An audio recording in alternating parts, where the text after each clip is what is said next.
Nessa nossa aula de hoje, nós vamos conversar sobre propriedades periódicas. Primeiramente, vamos tentar entender o que é periodicidade. Quando eu falo de periodicidade, eu estou falando de alguma coisa que se repete de maneira regular em um determinado intervalo. No caso da química, quando falamos de propriedades periódicas, nós estamos falando das propriedades dos elementos químicos, que elas vão se repetir de uma maneira mais ou menos regular de período em período da tabela. Isso significa que a cada período nós temos uma tendência que nós podemos observar que sempre vai acontecendo da mesma forma. Por que é importante nós sabermos essas propriedades periódicas? As propriedades periódicas, elas permitem uma previsão das propriedades, das características, do comportamento dos nossos elementos químicos. Isso é muito útil, principalmente quando estamos querendo comparar um elemento químico ao outro. E dentro dessas propriedades periódicas, nós podemos citar algumas características, como por exemplo, o tamanho do nosso átomo a gente consegue prever pela tabela periódica e por essas propriedades, a tendência dele atrair ou não elétrons, quanto de energia ele libera e assim por diante. E essas propriedades serão úteis principalmente quando nós estivermos falando de algumas outras características químicas, como a questão das ligações dos átomos e etc. Primeira propriedade periódica que nós vamos ver, que seria uma das principais para nós entendermos bem o que ela diz, é a questão do próprio raio atômico. Definição de raio atômico é basicamente a distância entre o núcleo e o elétron mais distante que nós temos na nossa eletrosfera. De maneira geral, a gente pode dizer que o raio atômico nada mais é do que o tamanho do nosso próprio átomo. No caso, quando nós quisermos comparar dois elementos químicos, querendo saber qual é o que tem o maior tamanho, qual que tem o maior raio, nós temos que pensar em duas coisas. Primeiro, se os elementos que nós queremos comparar estão na mesma família, nós vamos ver que a tendência do raio atômico é aumentar de acordo com o aumento do número atômico. Por exemplo, imagina que eu quero comparar o lítio com o potássio. Quero saber qual desses dois elementos possui o maior raio atômico. No caso, se você pegar a tabela periódica, você vai observar que o lítio e o potássio estão na mesma família, ambos estão na família 1. Enquanto o potássio ele tem número atômico 19, o lítio tem número atômico 3. Pela tendência observada na tabela, nós podemos dizer que o potássio terá um raio atômico maior do que o do lítio, já que o seu número atômico é maior do que o do outro.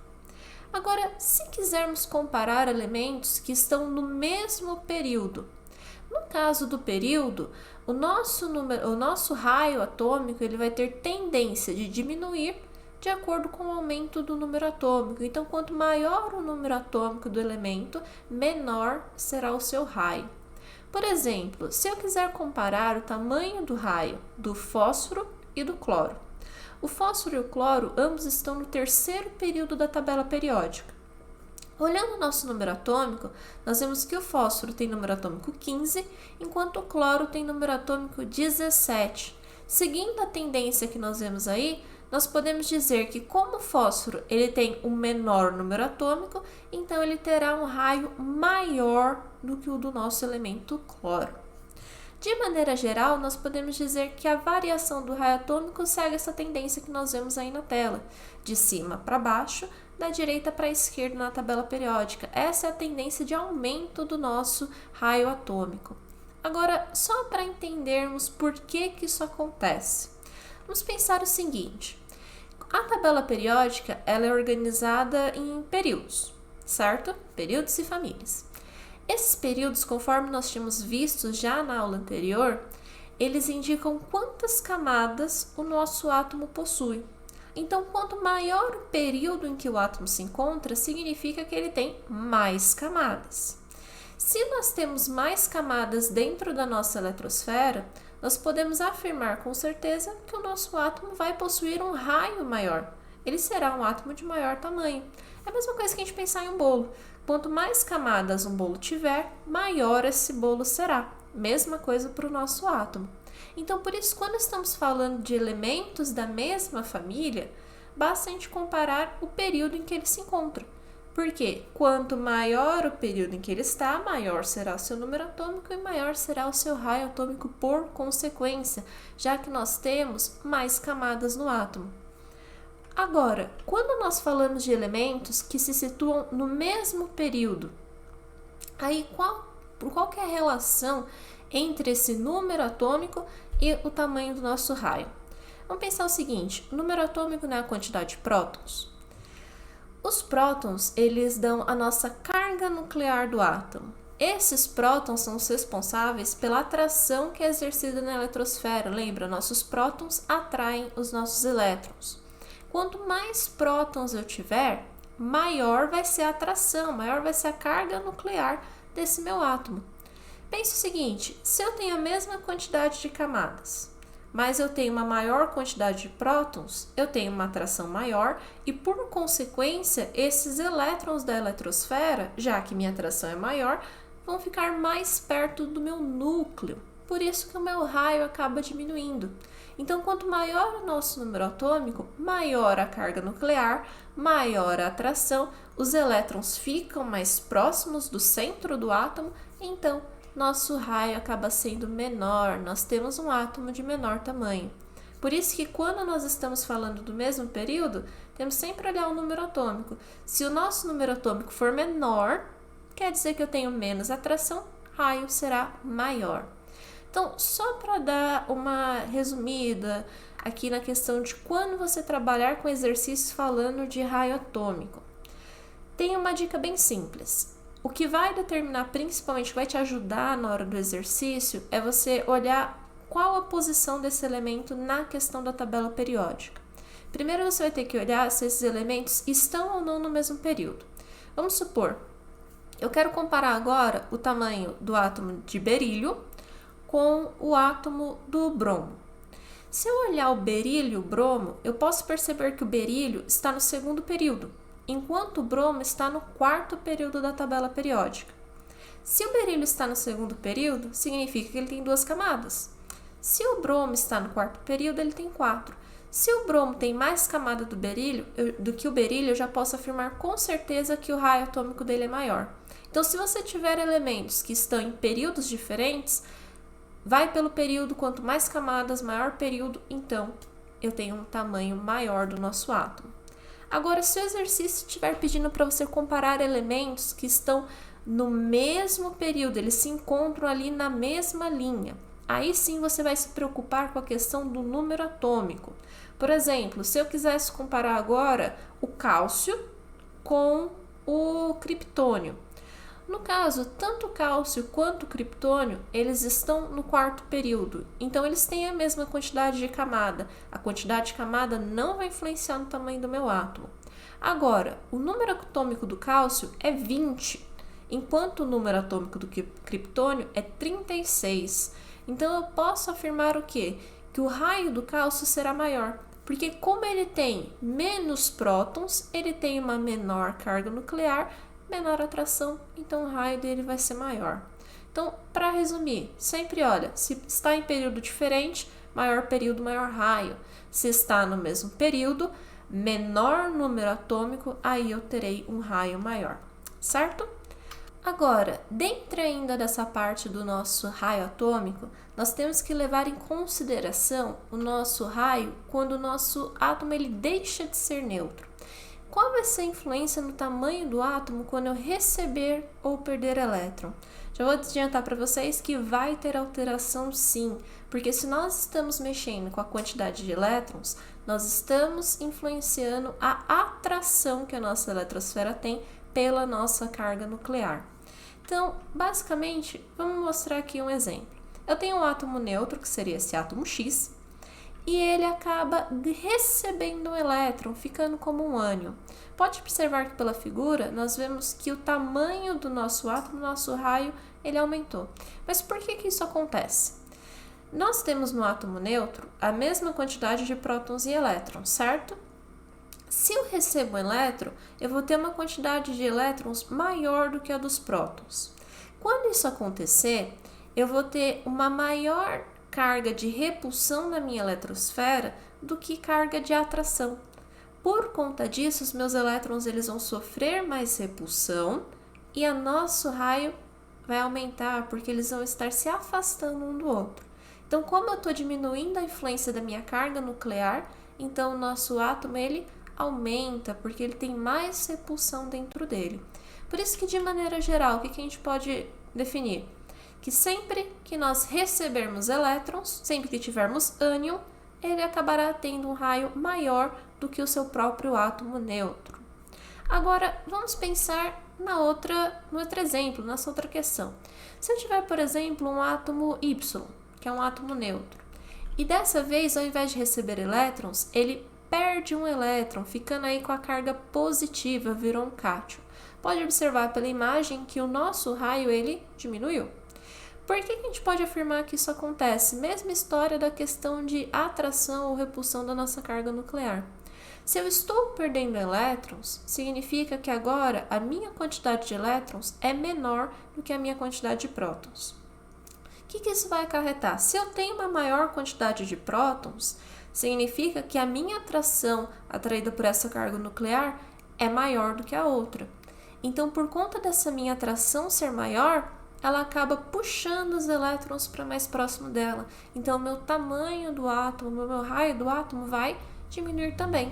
Por isso que, de maneira geral, nós podemos resumir como que toda vez que eu perder elétrons, ou seja, toda vez que nós tivermos um cátion, esse cátion terá um raio menor do que o seu átomo neutro.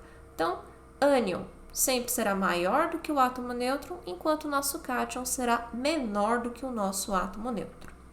Certo? Agora, nossa próxima propriedade periódica. No caso, nós vamos falar agora de potencial de ionização ou energia de ionização.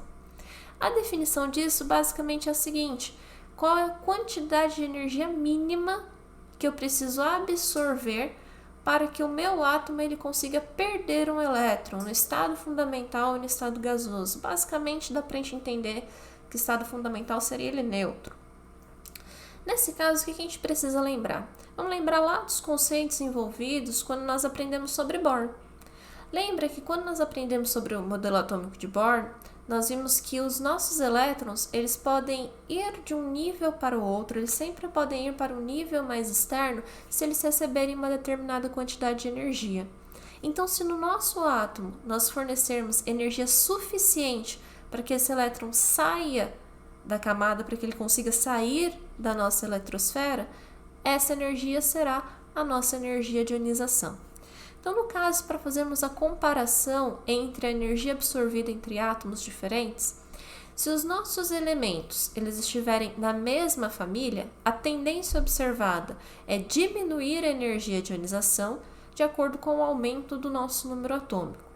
Já se estivermos comparando átomos que estão no mesmo período, aí nós vemos que a tendência é aumentar a nossa energia de ionização enquanto nós aumentamos o nosso número atômico. De maneira geral, nós podemos dizer que a variação dessa energia de ionização, variação desse potencial de ionização, é esse que aparece aí no cantinho da tela. No caso, ela vai de baixo para cima e da esquerda para a nossa direita. Agora, por que acontece? Qual que é a razão dessa tendência observada na tabela periódica? Basicamente, nós temos que pensar na questão da atração que é exercida pela carga nuclear nos nossos elétrons. Eu não quero retirar um elétron do meu átomo. Quanto mais esse elétron estiver atraído pelo meu núcleo, mais difícil vai ser retirar esse elétron. É como se o núcleo estivesse segurando bem forte o meu elétron, estivesse puxando. Eu preciso fazer muito esforço, eu preciso colocar muita energia para conseguir tirar esse elétron de dentro do meu átomo. Por isso que nós podemos dizer de maneira geral que a nossa energia de ionização ela é o oposto da tendência observada pela do raio atômico. Porque se o meu raio ele for menor, significa que os meus elétrons estão mais atraídos pelo meu núcleo. Então vai ser mais difícil eu conseguir tirar esses elétrons, então a energia fornecida terá que ser maior.